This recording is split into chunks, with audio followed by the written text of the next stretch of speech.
The sun never truly sets on history. It rests quietly like an old scroll tucked inside a forgotten chest, its edges weathered by time, its ink fading yet never truly gone. Across the ages, countless lives have unfolded quietly, not in grand palaces or battlefields, but in dusty fields, narrow streets, quiet huts, and market stalls where the heartbeat of history pulsed in the background. This is not a tale of emperors or conquests. It is not a thunderous parade of dates and treaties. It is something far more intimate. This is the story of hands calloused by labor, of bread baked before sunrise, of wooden sandals scraping cobblestone paths, of whispered lullabies sung to children while the world changed outside their doors. This is history, not as it was written by victors, but as it was lived breath by the forgotten. Let us wander back gently to a time when candles flickered on, stone walls and water was drawn from wells with creaking ropes. Imagine a world before the constant hum of machines, before digital clocks and artificial lights, a world where time was measured in sunrises and chores, where sleep followed the rhythm of the stars. Smell the wood smoke curling through clay chimneys, hear the rattle of a cart rolling over uneven earth. Taste the coarse bread made from grain harvested by hand. We'll listen in on quiet moments. A mother scolding her son for playing too close to the oxen. A girl dreaming by the stream, carving symbols into a soft bark. A father pressing his palm against the doorframe, feeling the weight of the day and wondering what tomorrow will bring. We will move slowly, softly, respectfully through this world, observing, not judging. There is no rush here, no climax, no twist. Just time as it moved for those who never made the history books but lived the history itself. Why does this matter? Because the soul of a civilization is never only in its kings or temples, it's in its people, in their morning routines, in the sweat that ran down their backs, in the quiet prayers said before sleep, in their laughter, their fears, their silence. These were the threads that wove the great tapestry of the past. So close your eyes. Let go of the present. Forget the urgency of modern life for a while. Step barefoot onto the cold stone floor of another era. Walk beside people who never imagined they would be remembered. Let their lives unfold not as boring, but as beautifully human. This is not just a story. This is a life, a day, a memory you never lived, but can now feel. Before the clang of tools or the rhythm of hooves, before the scent of crushed olives and crushed ambition, there was only the silence of soil. Not lifeless, not empty, but waiting. The Roman countryside, far removed from the rumble of Senate speeches and military drums, hummed with a different pulse. Slow, steady, patient. And within that fertile hush, a man named Gaius stirred beneath a woolen blanket. He did not wake with drama. His eyes opened before the sun crested the hills, as if the very fields whispered to him. The stone walls around him were cool with the kiss of dawn, his breath visible in the pale morning air. Outside, the land lay cloaked in dew and shadow, peaceful as a sleeping animal. Gaius was a farmer, not one of grandeur or wealth, not the kind whose villa boasted fountains or imported marble. He owned no slaves. He was of the plebeian cloth, worn but not torn. His was a family of weathered hands and calloused feet, of ancestors who had turned the soil since long before. Emperors styled themselves as gods. He sat up slowly, his joints speaking their quiet protests. Near his feet, a tunic hung from a wooden peg, rough spun and dyed the dull brown of earth. Beside it, a small leather pouch held the day's first bite, a few olives, some hardened bread, and the ends of goat cheese. Nothing extravagant, nothing wasteful. His wife, Livia, stirred only slightly as he moved. Her breath rose and fell steadily beneath a quilt patched many times over. Their daughter, Marcia, no more than 10, lay curled in a second blanket beside the hearth, her cheeks flushed with the warmth of dreams. The house, if you could call it that, was one long room. Stone floor, wooden beams, a single window with a hide flap for colder nights. Outside his world waited, a small plot of barley near the stream, rows of lentils closer to the footpath, a pair of tired oxen, a leaky shed that dared to call itself a barn, and beyond all of it, the burden of Rome. Not the Rome of columns and Caesars, but the Rome of tax collectors, conscription, and quotas that changed with the temper of distant men in red cloaks. But Gaius did not dwell on this as he stepped into his sandals. He did not curse the Senate, nor pray for revolution. He reached instead for the hoe leaning by the doorway, and with quiet familiarity, stepped out into his day. The air outside was sharper, scented with damp hay and old ash. A rooster called somewhere beyond the hedges. Not theirs, they could not afford one, but familiar all the same. The village path bore footprints from neighbours already about their business. Farmers were rarely alone even when solitude cloaked them. They shared a silence deeper than words. At the field he paused. Kneeling, he pressed a hand into the soil. Still damp, still rich. His thumb rubbed against the dirt, breaking it between finger and nail. Satisfied, he stood. The work began without ceremony, turning soil, checking rows, repairing a broken fence post with twine saved from last season's grain sacks. At midday, Livia and Marcia joined him, one with a basket, the other with questions about beetles and clouds. They worked together without grand speeches or declarations of love. Their affection was muscle and memory woven into the rhythm of daily survival.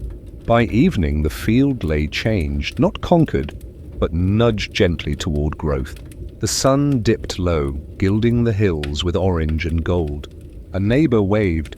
Another warned of rumors, a new census, a possible draft. Gaius nodded, said little. Back at home, they ate in the dimming light.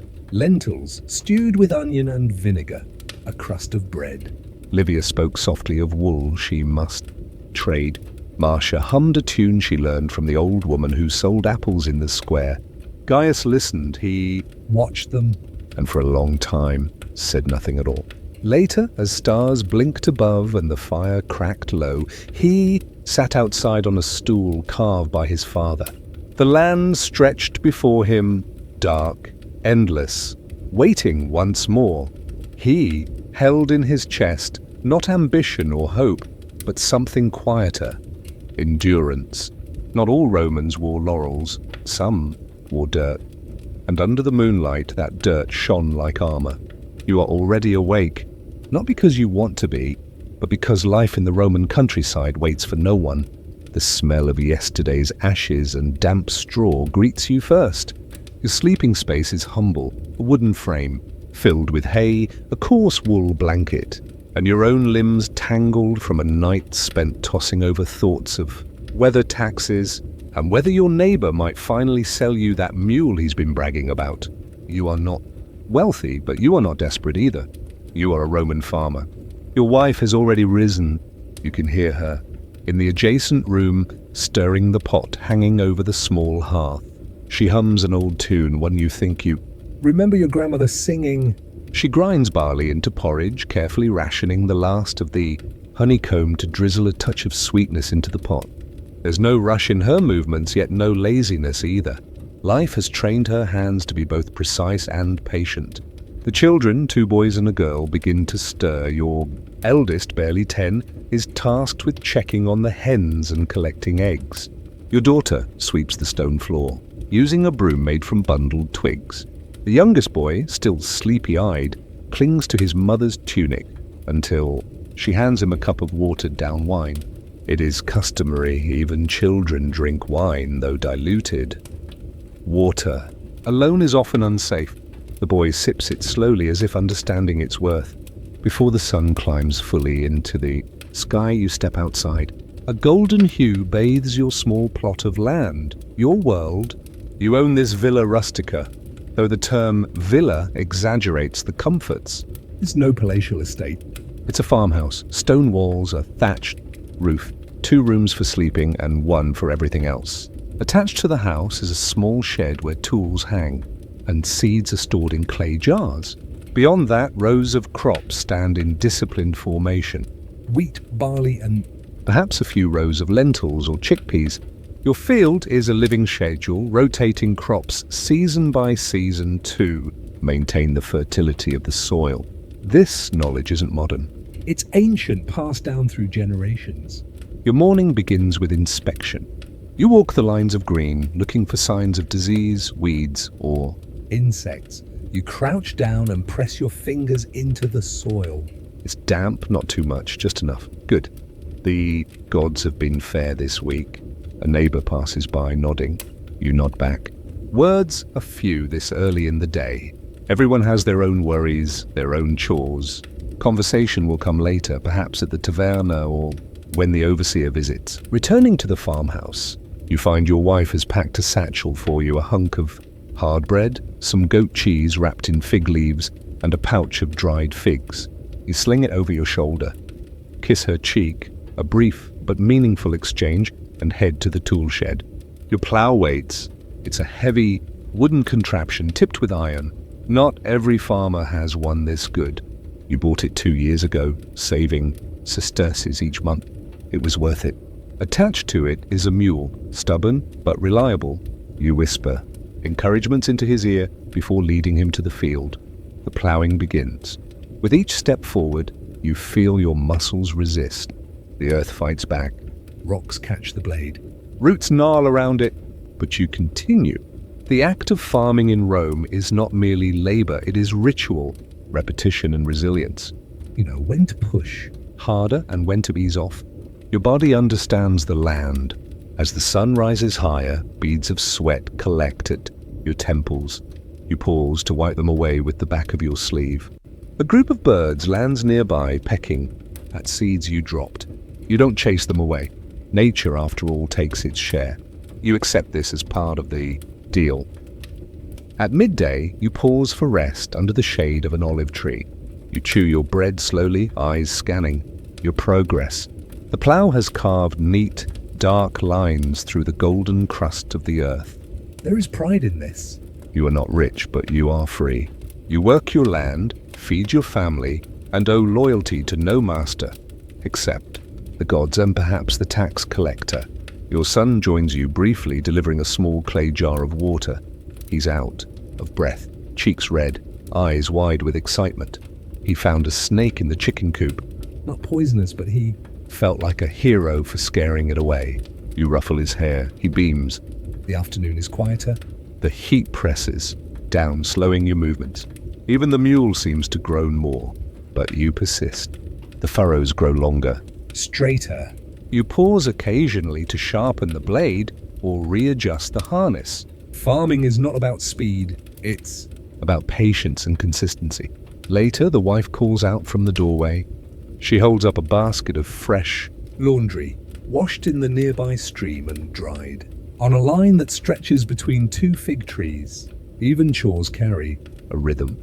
The pounding of clothes against stone, the crunch of straw underfoot, the creak of wooden doors. You finish ploughing just before dusk. The field stands freshly scored like a page waiting for words. You lead the mule back to the shed, feed him a handful of grain, and whisper thanks. He may not understand, but gratitude matters. Inside, the family gathers around a small wooden table. Supper is simple but warm. Barley stew, a few olives, a piece of salted fish. You talk softly, mostly listening to your children retell their small adventures. Your daughter saw a fox near the fig tree. Your youngest insists he saw Mercury in the sky. As darkness blankets the land, you feel a calm pride. The day has passed, not without hardship, but with purpose. Tomorrow will come with its own challenges. But for now, you are home. You are a Roman farmer. And in this world of shifting empires and distant emperors, you live by the soil, quietly, steadily, proudly. The morning sun spilled across the undulating hills of Etruria, painting the fertile fields in amber and gold. This land, older than Rome itself, bore the footsteps of generations of farmers who had coaxed life from the soil long before Latin tongues echoed through the valleys. You awaken before dawn, your back still aching from the day before, but the soft rustle of the barley in the breeze urges you up. Today is no ordinary day. It's sowing season. The breath of life for every Roman farmer. The tools are ready, a wooden plough reinforced with iron, the sickle sharpened, a sack of seeds blessed at the local shrine. You pause at the doorway of your domus, fingers tracing the weathered lintel that your grandfather once carved with crude images of Ceres, goddess of agriculture. A quiet offering of olive oil is left on the shrine beside the door, a ritual older than memory, whispered through generations to Ceres. Let our harvest be full, our hands strong and our land kind. You are not alone in these fields. Neighboring farms hum with the same rhythm. Far off you see a young boy driving oxen, his father calling out instructions, the words lost in the morning wind. On the other end, a woman scatters seeds with the precision of a master artist, her veil fluttering like wings behind her. Etruria is not a silent land. It speaks through its people, its stones, its groves of olive and fig. As the plough carves the land, the earth releases. A smell so rich, so ancient, that it feels as though the world itself is sighing. The oxen grunt and pull, their flanks damp with effort, and the blade bites deep. It's hard work, unrelenting, repetitive, but in every furrow lies hope, food for the year, coins for the tax collector, grain for the market, and most importantly, survival. You wipe sweat from your brow and look up to the hills where old Etruscan tombs still stand, moss-covered and stoic. They watch over the fields like silent ancestors. A reminder that life here is layered, past and present, intertwined. The stories buried in those tombs are not forgotten.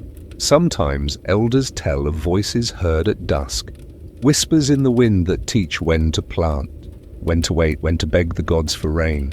Midday arrives with its punishing heat. You and your brothers rest under a chestnut tree, sharing bread, olives, and a bit of wine, diluted with water.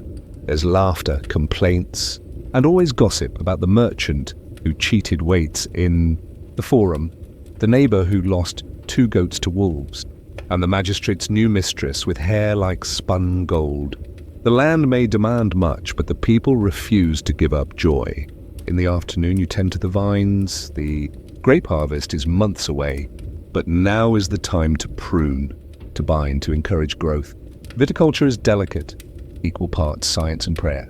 You remember your mother's hands, nimble and calloused, moving through the vines like a weaver. She taught you to listen to the plants, to know when they thirsted, when they needed rest. You hum the song she once sang, an old Etruscan tune passed down in secret, older than Latin, older than Rome. Evening approaches with the golden hour. The sun dips low, setting the fields ablaze with light. Birds settle in. The trees. A shepherd leads his flock home, singing to keep the wolves away. You gather your tools, brush the dust from your tunic, and walk back toward your home. Smoke curls from chimney tops. Somewhere, a lyre plays, children chase each other through the alleyways. It is a scene that could be yesterday, today, or 100 years ago. At home, your wife has prepared a stew of lentils and vegetables, seasoned with herbs from the garden.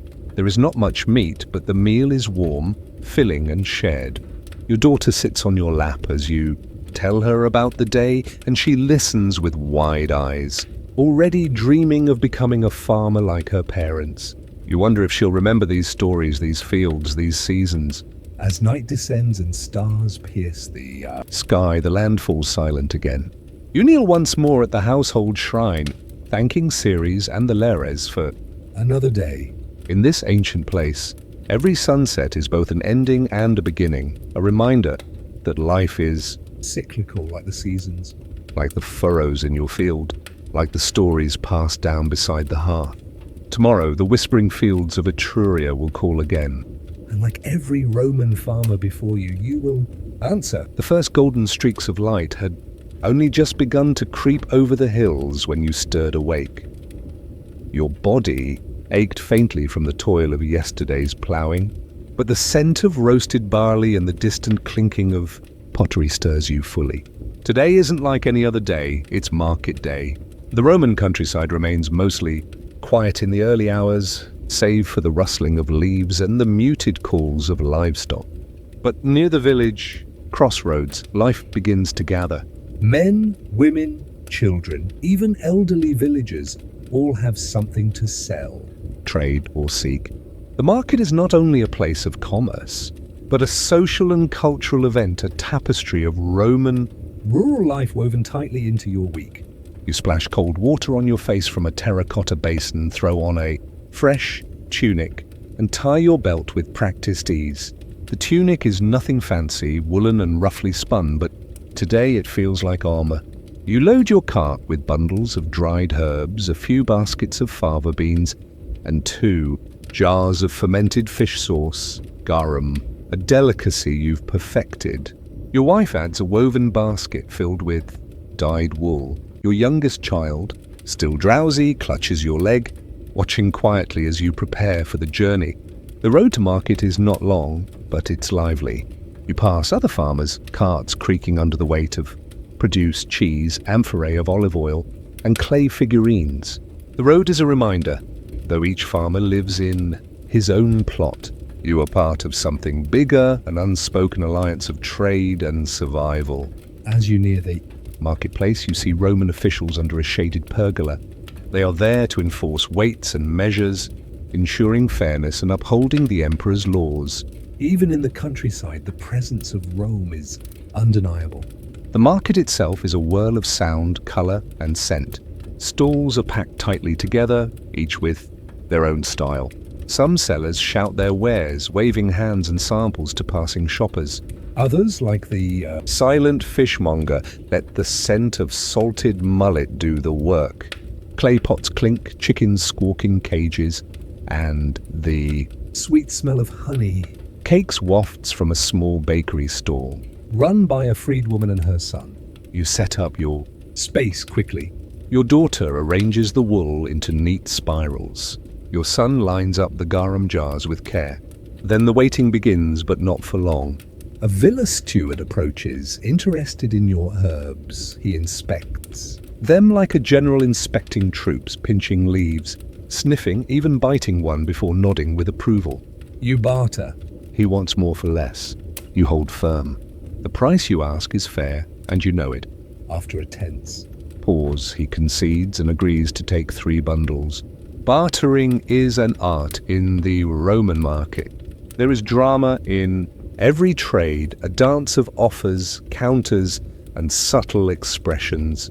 A frown might mean rejection, but also might be a tactic. Silence might suggest offense or merely deep thought. You've learned not just how to farm, but how to read people, skills passed down as carefully as any farming tool. A neighbor from 2 farms over approaches. He's older, with a face worn like sun-baked leather.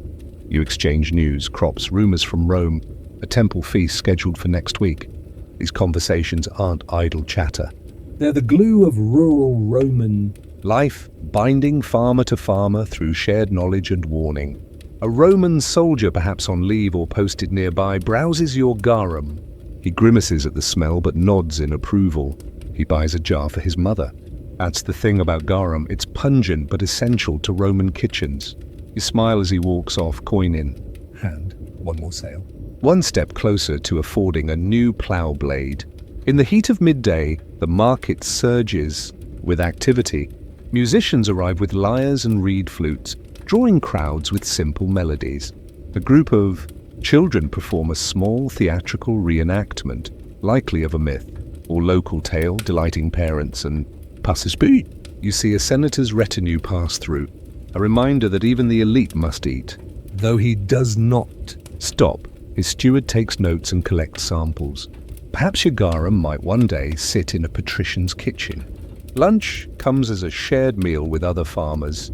Simple but satisfying: bread, olives, and wine, watered just enough to refresh, not dull the senses. You eat under an olive tree, watching as the market's pulse slows slightly in the afternoon warmth. Deals have been struck. disputes settled, and friendships renewed. By the late afternoon, the market begins to wind down. Some stalls pack early, content with their earnings. Others linger, hoping for one more deal. You too consider your return. Your stock is lighter, your coin pouch heavier. Your wife smiles, your children doze against the cartwheels. Success, in the humble terms of a Roman farmer, is this. As you leave, the market behind you begins to echo with absence. Empty baskets, flattened dirt where feet once bustled, and fading voices mark the end of another week's transaction. But more than just goods were exchanged. Today there was news, wisdom, even laughter. Back home, you unload what's left. Your neighbor's son helps. You carry a jar inside, rewarded with a honey fig. Your wife counts coins, noting what might be saved and what might be spent. The sky turns deep orange. Another day passes in the life of a Roman farmer, not marked by conquest or politics, but by toil, trade, and tiny triumphs. You sit on your porch stone, legs sore but heart light. The market may be over, but its energy lingers. For tomorrow, the cycle begins again, ploughing, planting, waiting. But today, you were part of the great, breathing organism that is the Roman countryside, alive with stories and trade. And in that you find meaning.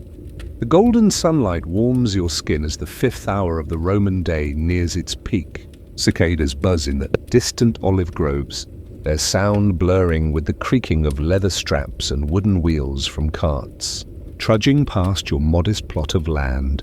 Yet beneath this calm facade, so often romanticized in scrolls and stories, lie the real, invisible burdens of Roman rural life. You, a Roman farmer, neither rich nor poor, but balanced precariously between drought and harvest, begin your day with a worry not spoken aloud: the soil.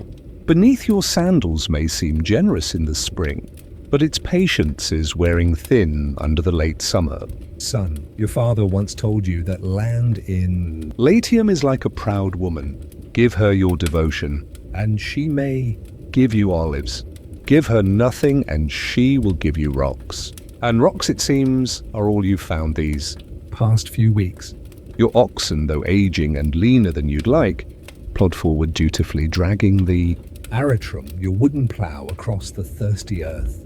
The sweat from your brow falls to the soil, a poor substitute for the rain that refuses to fall. Your neighbor Lucius passed by earlier this morning, his tone light, but his eyes heavy. His barley wilted overnight. Blight. Again, he tried to laugh it off. You knew better. Yet the field must be turned. Seeds wait for no man, nor does Rome's tax collector. The weight of the annona, Rome's grain supply system, rests not only on bureaucrats and scribes, but on your blistered hands. You owe wheat or coin or both, and you have little of either. The local publicanus, the tax contractor, is rumored to be increasing demands this year due to rising prices in the city. The Senate debates grain policy in marble halls. You, meanwhile, debate whether to feed your family or your debt. But the struggles are not only economic. Your youngest daughter Flavia has taken ill again. Her cough worsens in the night, and the healer from the nearby villa charges more than you can offer. Your wife grinds garlic and honey into a paste, applying old Etruscan remedies passed down through generations. You don't believe in magic, but you believe in your wife. And in times like these, that feels like the same thing. As you continue your labor, you notice the footprints of soldiers along the edge of your fields, fresh and pressed deep into the clay. A patrol from the nearby castrum, perhaps. Rome keeps the peace, yes, but even peace walks heavy here. You've heard rumors that young boys from neighboring farms have been conscripted, levied, as they say. Your eldest son Marcus is nearly of age. You pray. Rome's hunger for soldiers skips this valley, but your prayers, like the rain, are not always answered. Still, you work. There's a rhythm to suffering in the Roman countryside. It's not a loud despair, not the kind that ends in revolts or fire. It's quieter, like the steady creaking of the millstone in the village center, or the distant bleating of sheep. It wears you down slowly like water-shaping rock, and somehow it makes you stronger. You've come to understand that strength isn't only in the biceps of soldiers or the oratory of senators. It lives in your calloused palms, in your wife's exhausted lullabies, in your daughter's laughter when the fever fades, if only for a moment. At noon, your shadow shortens and you pause beneath a struggling fig tree. Your wife brings you stale bread dipped in oil. It's all you have. She smiles anyway, and you return it. You do not speak of the looming tax, the sick child, or the dying crops. The silence is a kind of love, a pact, a truce with the cruelty of the world. In the evening, you return to your modest villa rustica. No marble, no mosaic, just walls of stone and plaster patched by your own hand. You sit with your children by the fire, and Marcus reads from a wax tablet, your only book, passed down from a literate uncle. The Latin is clumsy on his tongue, but each syllable feels like resistance, like hope. You may never leave this valley, but maybe he will. As night falls and stars emerge, your wife hums an old song, half lullaby, half prayer. The cicadas fall silent. The burdens remain. But for a few fleeting hours, there is peace. Real peace. The kind that only those who've suffered quietly can truly recognize. You look at your hands, cracked and dirt-stained, and realize that Rome was never built by emperors alone. It was built by men like you, unseen, unsung, and unbreakable. The sun barely rises before you stir from the straw-stuffed mat, your limbs still heavy from yesterday's toil, as you rub sleep from your eyes and sit up slowly. Your back protests with a dull ache, just another reminder of your aging bones and the toll taken by decades of laboring Roman soil. The room is quiet. Your wife stokes a faint ember in the hearth, while your youngest son tosses gently in his sleep, murmuring about stolen figs and shadowy wolves. Life in the Roman countryside is simple, but far from easy. You step outside barefoot into the cool morning. The smell of damp earth is thick in the air, and for a moment you savor it. But behind that scent lingers something more ominous, the creeping anxiety of what's due today, your debt to the landowner. This season has been cruel. The rains came late. The wheat didn't grow tall enough. The grapes were thin and bitter, and still the tax collector came with his scroll and seal, demanding denarii that didn't exist. You borrowed grain from Marcus, a wealthier farmer from the neighboring villa, and you signed your name beneath a hastily sketched agreement in charcoal. Repay by the summer festival or lose half your land. And now the day looms. You walk to the tool shed to sharpen your plough. Metal tools are precious and passed from father to son. As you press the iron blade against the whetstone, you wonder, was it worth borrowing? Will this debt be the end of your family's legacy? Debt in the Roman world is no small matter. Even a minor loan could turn a free man into a bonded one. You've seen it happen, Cassius. Your childhood friend, who once boasted the largest olive grove in the region, now works his former land as a tenant under his creditor. His laughter has grown. Hollow, you grit your teeth. You won't let that happen to your family. Your eldest son joins you, tall and strong. Now taller than you ever were. He offers to carry the baskets of olives you picked yesterday to the market. The coins you earn might delay Marcus for a few days. That's all you need, time. As the day heats up, you walk too. The market feels heavier than usual. You pass other farmers, their faces creased with similar worries. No one speaks of debt openly. It's shameful, but the tension is unmistakable. Eyes dark, backs bend lower. The quiet desperation is everywhere. The market bustles with sound, traders shouting, coins clinking, animals braying, but all you hear is your heart pounding. Your olives are smaller this year. Will they sell? You approach a merchant known for his fairness and lay out your baskets. He inspects your goods. He frowns. These aren't worth much, he says, pointing at the dark spots on the fruit. Late harvest. You nod, unwilling to offer more. He offers half what you expected. You take it. You have no choice. On your way back, you stop by Marcus's villa. He's in the garden, sipping watered wine beneath a fig tree. He greets you with a smile that doesn't reach. His eyes. Come to repay, he asks. You hand him the coin pouch. It's lighter than it should be. His smile fades. This is not what we agreed, he says, voice tightening. You plead. Explain the harvest. Promise more next. Weak. He listens, sipping his wine, watching you with a gaze that weighs your soul. Finally, he sighs. One more. Weak, he says. But if you fail again, we renegotiate. You nod, swallowing the bitterness that rises. He's not evil. He's just part of the system. A system that keeps the wealthy well-fed and the poor always hungry. You return home, coins gone, heart heavier. Your wife greets you with silent understanding.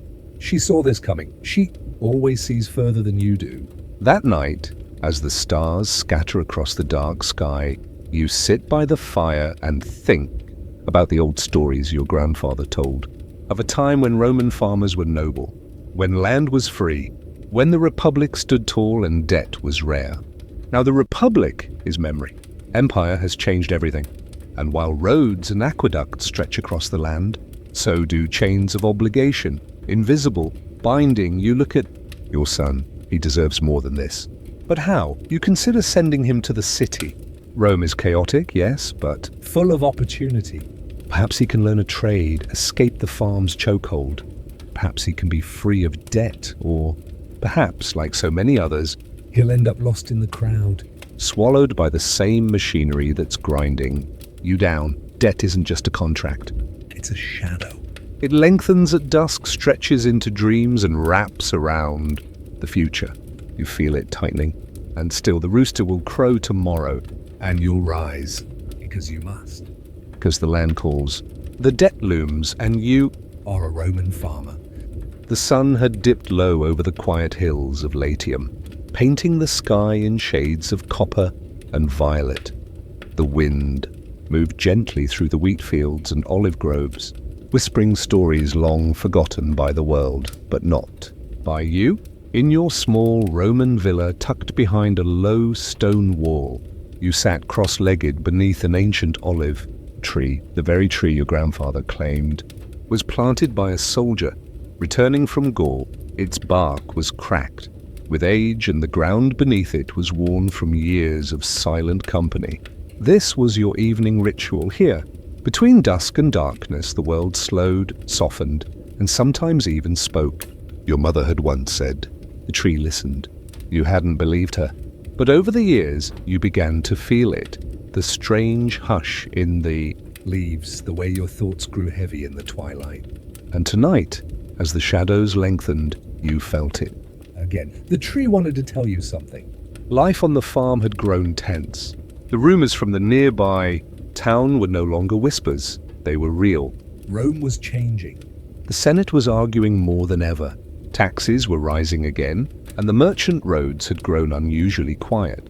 You'd noticed it first when fewer traders stopped by your fields to barter for oil and grain. Then the messenger came, a lone rider covered in dust, warning of unrest brewing across the Tiber. But here, under the olive tree, the world still felt ancient and rooted.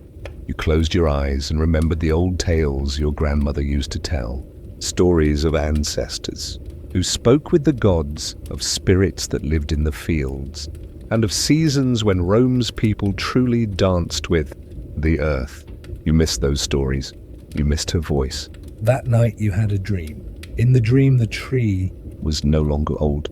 It stood tall and green, glowing under a silver moon.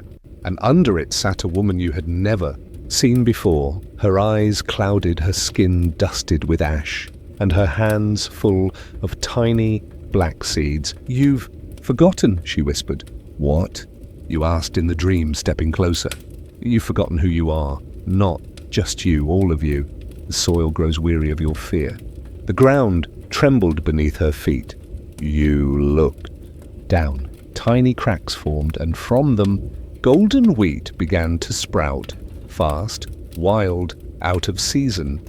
The woman stood, reached into her bag, and scattered the black seeds around you. When the land cries, the old ones return. You must listen. You woke up gasping, your tunic damp with sweat, the air heavy. The olive tree outside rustled, louder than usual. and for the first time, you truly wondered if it could speak.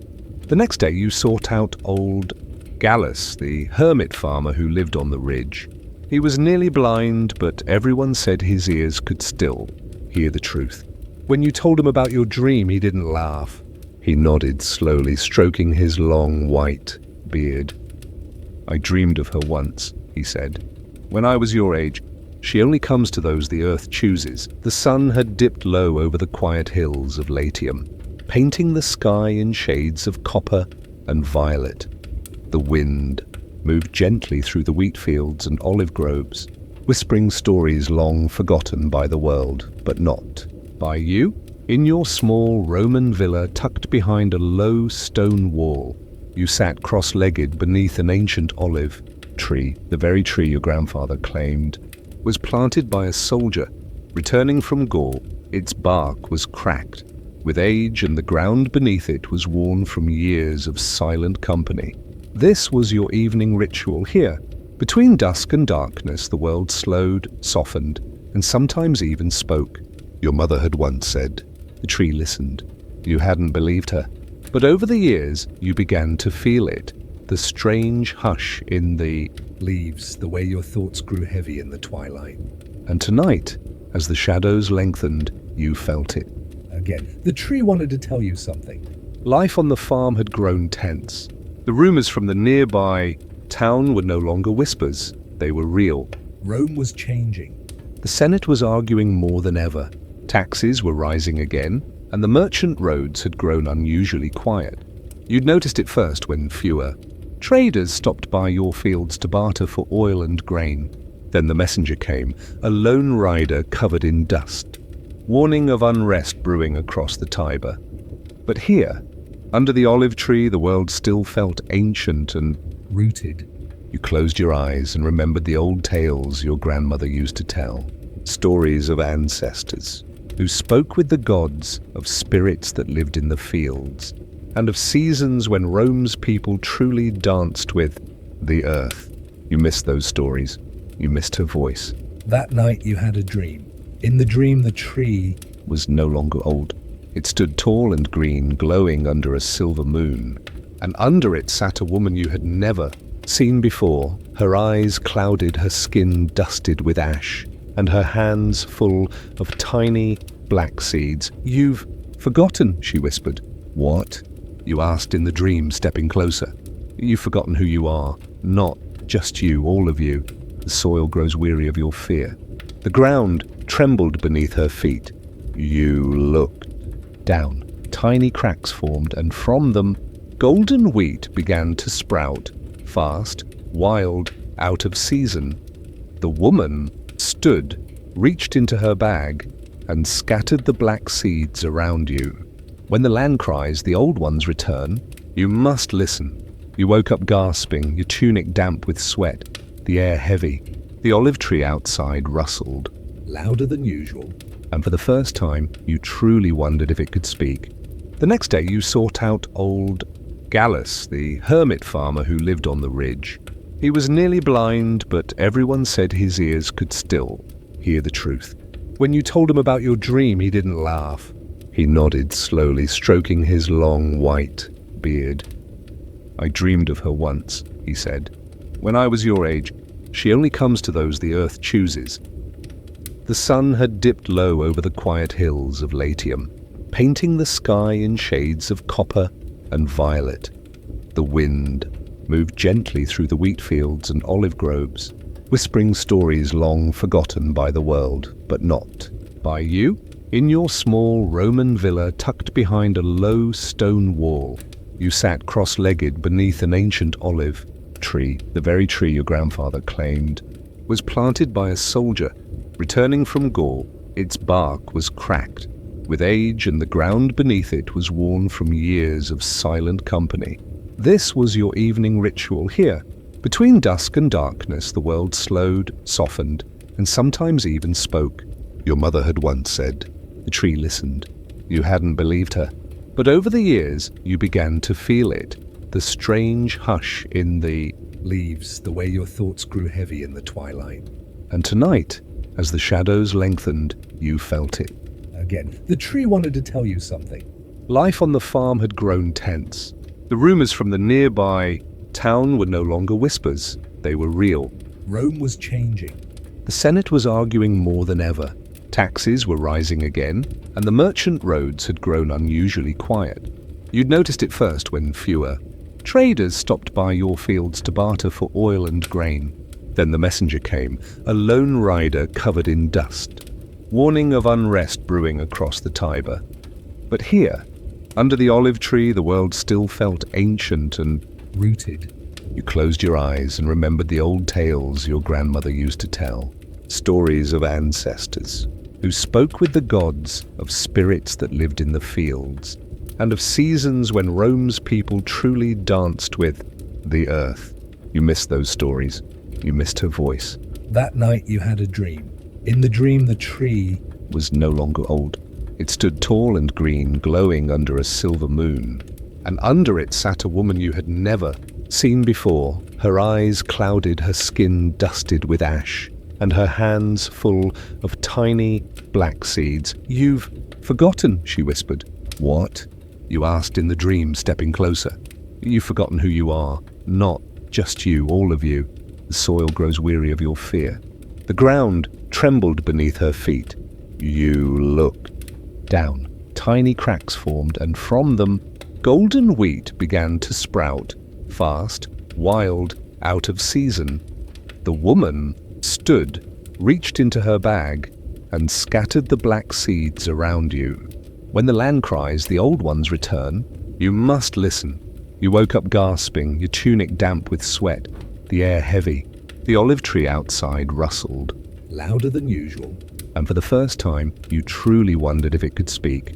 The next day, you sought out old Gallus, the hermit farmer who lived on the ridge. He was nearly blind, but everyone said his ears could still hear the truth. When you told him about your dream, he didn't laugh. He nodded slowly, stroking his long white beard. "I dreamed of her once," he said. "When I was your age. She only comes to those the earth chooses."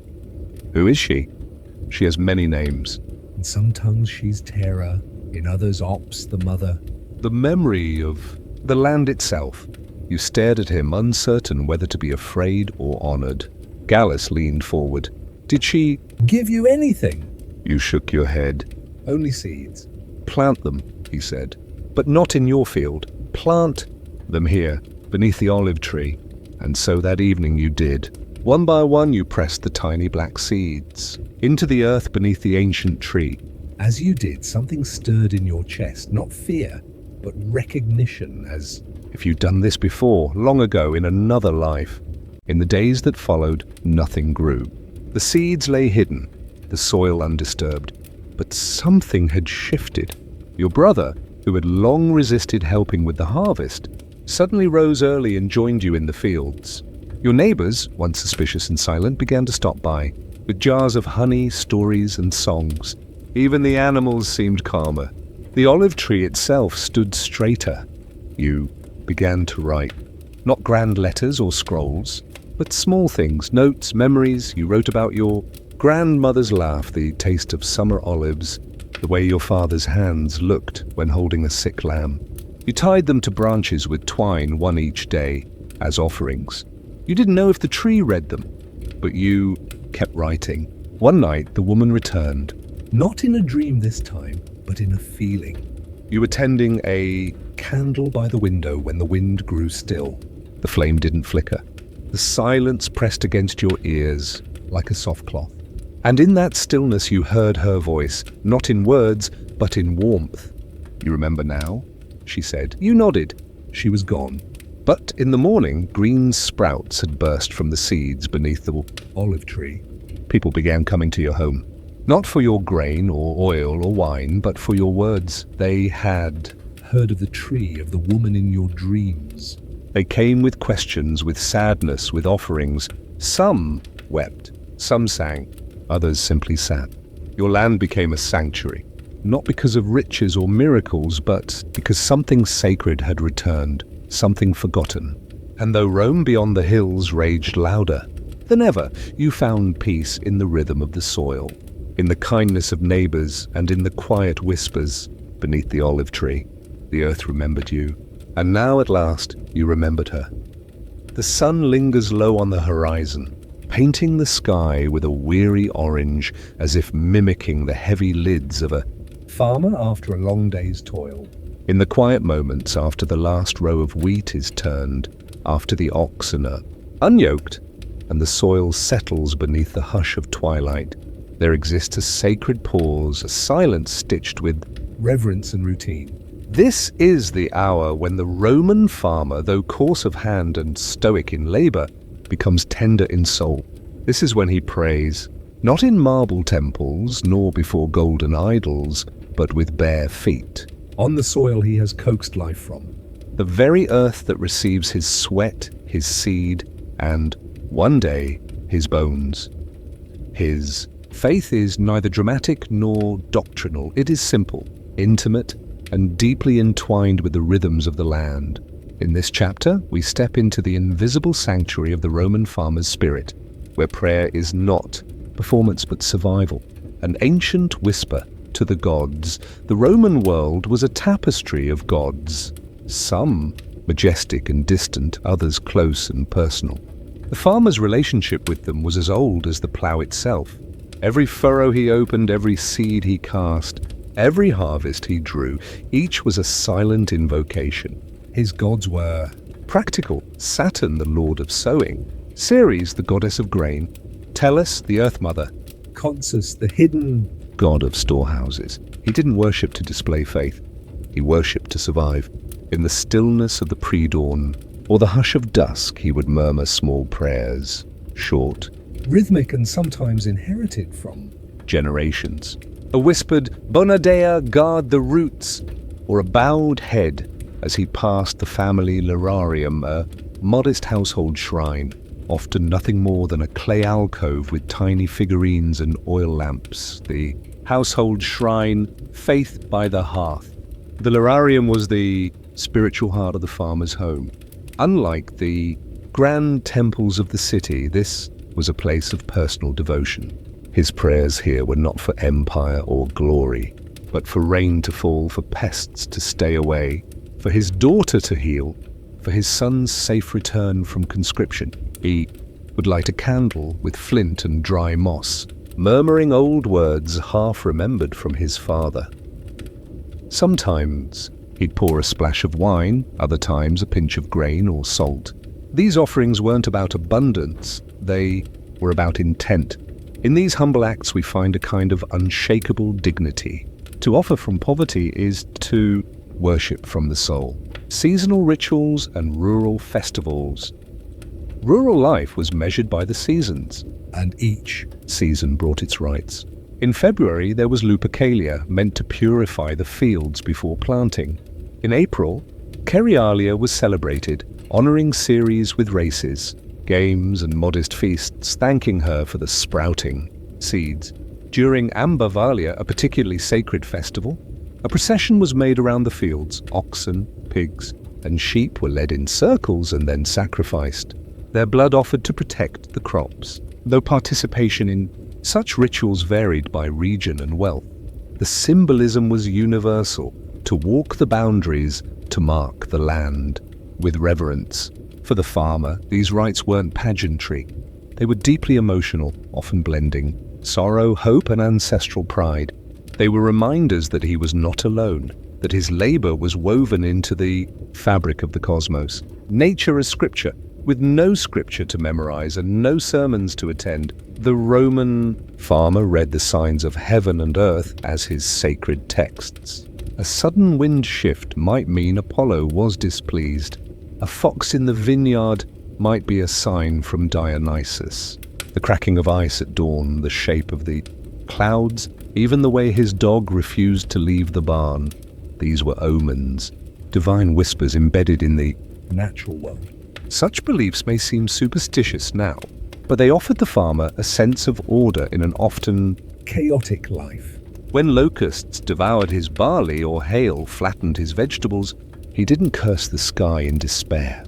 He appealed to it, believing that someone, somewhere, was listening. Family and faith. Intertwined, the farmer did not pray alone. His children learned to bow at the lararium. His wife sang old songs while grinding flour. Half prayer, half lullaby. The old grandmother, with her crooked hands and faded eyes, would chant over herbs and rub ashes on the doorframe during storms. Faith was not separate from life. It was kneaded into the bread, sung into the fields and whispered over the sickbed. Even the tools bore signs of this connection. A worn sickle might be blessed before harvest. A barn's entrance marked with protective symbols. On winter nights by the fire, the family would tell stories, not just of Rome and her legions, but of gods who once walked the earth and helped a farmer just like them escape drought or wolves. Loss and the question of silence. But what of those years when no prayer seemed answered? What of the season when blight took the wheat, when a child died in fever, or when war claimed a cousin? Here, the Roman farmer faced a spiritual silence as ancient as belief itself. Yet he did not stop praying. In those moments, prayer became something else, not a request, but a ritual of endurance, a promise to keep going, to keep sowing, to keep living. He might say less. He might offer only a nod at the shrine or a hand on the soil. But even silence was a kind of worship, a resistance to despair, a reminder that belief isn't always about getting answers.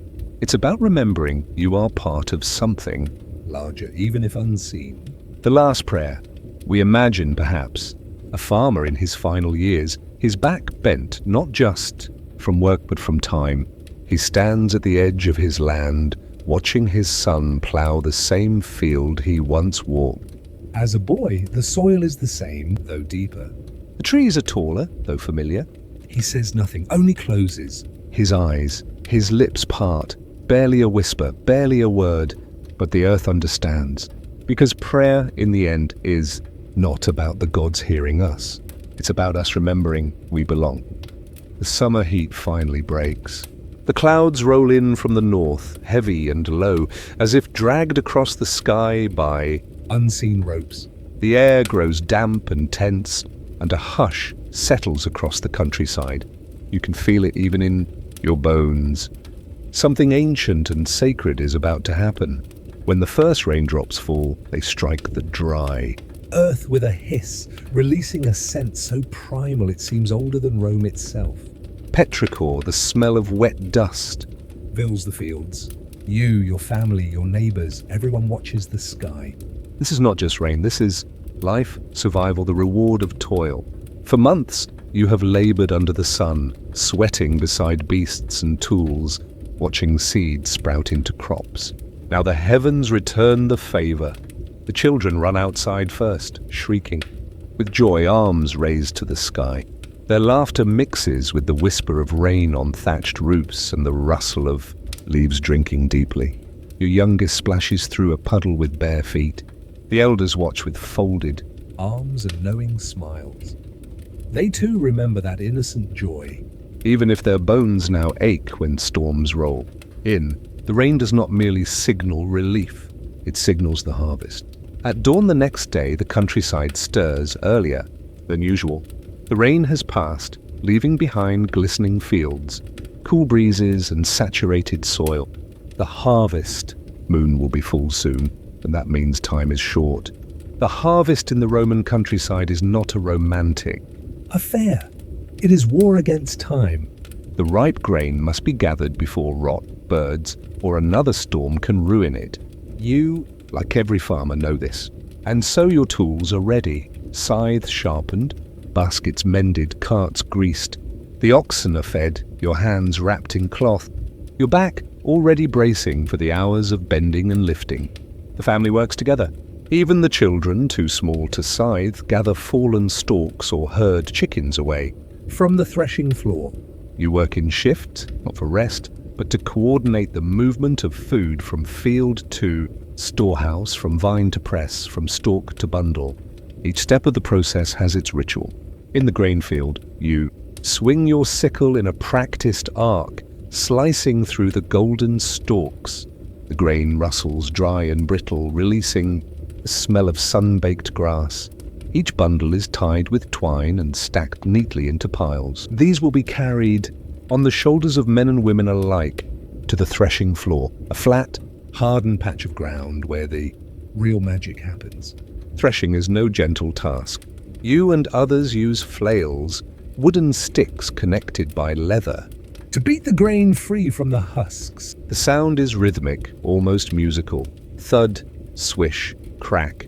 Dust rises in clouds, clinging to sweat-drenched skin. The air tastes of earth and toil. Once threshed, the grain must be winnowed. This, too, is ancient and beautiful in its simplicity.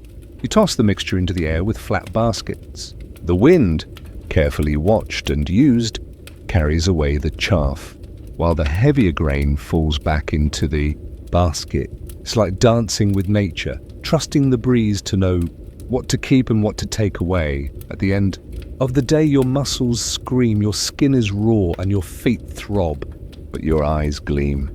The granary is filling. Winter will not be so cruel this year. In another part of your land, the grape harvest has begun. The vineyard, quiet and green all summer, now bursts with movement. Baskets of purple and green fruit line the rows. Barefoot workers crush the grapes in great stone basins. The juice staining skin and cloth. Laughter rings out. Grape harvests are always a little more joyful than grain, perhaps because of the promise of wine. Children sneak tastes of the sweet juice.